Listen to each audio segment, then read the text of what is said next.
سلام، من ملیکام و خوش اومدید به اولین ویدیو یوتیوب من. فردا 2 اکتبر دقیقاً 1 ماه میشه که من مهاجرت کردم به چین و امروز 1 اکتبر اولین روز از تعطیلات 8 روزه فستیوال پاییزه. چه موقعیتی بهتر از این برای اینکه یه ولاگ یوتیوب بگیرم. خوشحال میشم اگه با هم همراه باشید. میخوام بهتون اول اتاق رو نشون بدم که تو این 1 ماه چی کار کردیم، اتاق اول چه جوری بوده، الان چه جوری شده. هنوز خیلی مونده تا اینکه اینجا اونجوری که دوست داریم بشه، اما با این وجود الان دیگه تقریبا برای من و هم اتاقم تبدیل شده به یه خونه. تقریبا مجهزش کردیم و یه ذره از اون دربدری که اول بسم الله داشت در اومد. خیلی حرف نمیزنم، سریعتر دوست دارم که بهتون نشون بدم.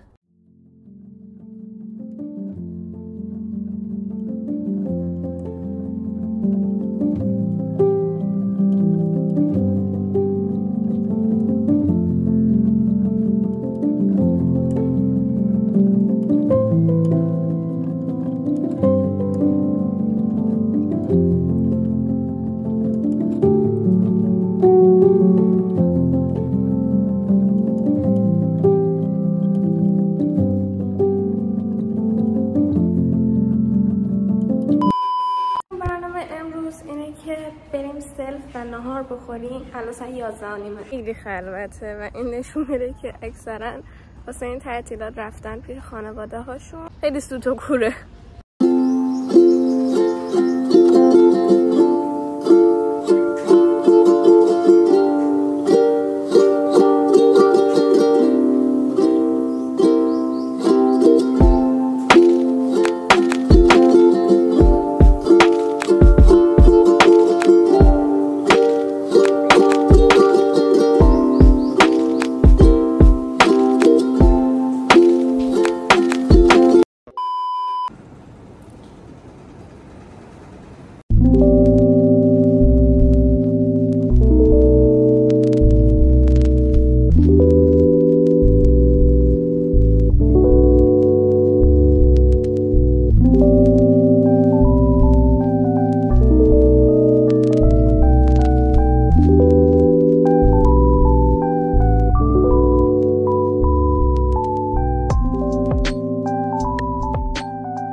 چقدر بهت میاد بخرمه؟ خیلی نانازی شدی، خیلی بهت میاد.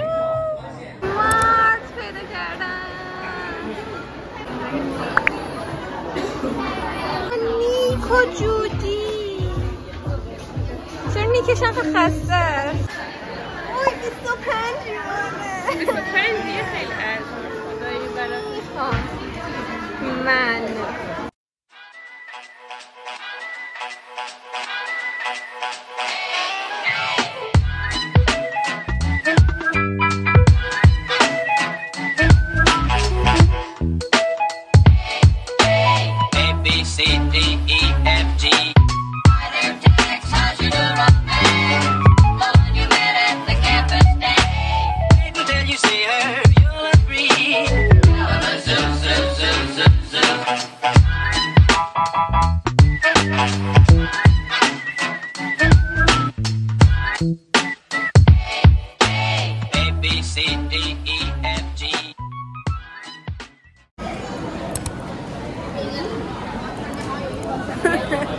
مزه لواشک خیلی روغنی میده، مزهش بد نیست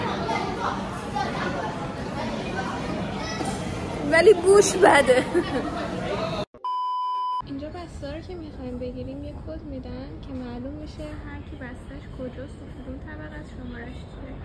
بعدشون که میداریم میاریم اینجا اسکن میکنیم با QR کدش دیگه میتونیم برداریم بریم.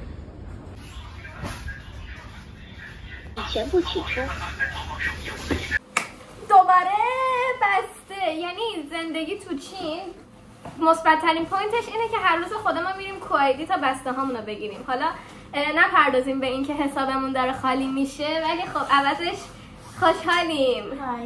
شاید براتون سوال باشه که این همه خرید میکنیم چی میخریم؟ حالا حدس بزنید چیه؟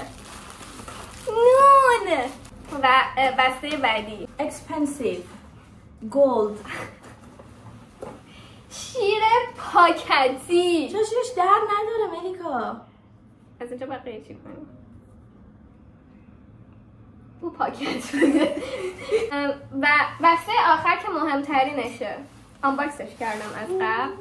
یعنی نشد من یک خرید مهم بکنم، یک کاری بکنم و اینجا با یه مشکلی نخوریم. آیپدم اشتباهی 13 اینچ اومد و همونو برگشت زدم 11 اینچ بگیرم، اما این درست اومده. میشه نکنم این یاروشو تا آیپدم بیاد این آدم؟ سب کنیم. آره لطفاً. بعد از یک هفته صبر و مرجوعی و این داستانا بالاخره بسته اصلی رسید. این چیه آوردی شورشو در آوردی. یی خیلی خوش رنگیه. قابش زودتر از خودش رسید. رخ کار خیلی خوشگله. به همون سلام کرد المیرا. دیدی؟ فعالش کردم و بینگو تدا. وای باورم نمیشه. باورت میشه این سریشو دادن؟ این سریشو دادن. اگه نمیدونم نه آیفون نمیده، فقط سیم میده بهت. آره اینم سیمش همین.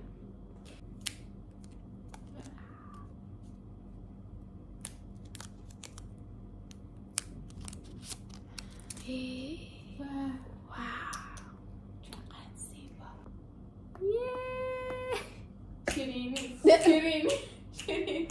I have no money دیگه همش رفت تو آیپد.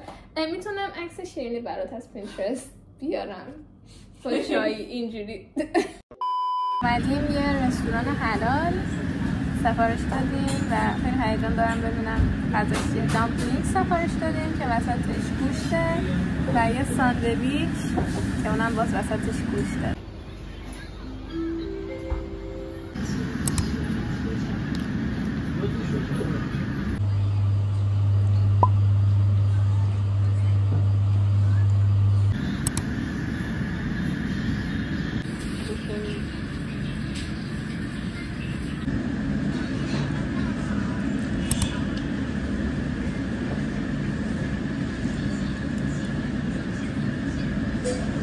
آخرش مال تو. بخور مال تو. تو بخور. نه به خدا مال تو.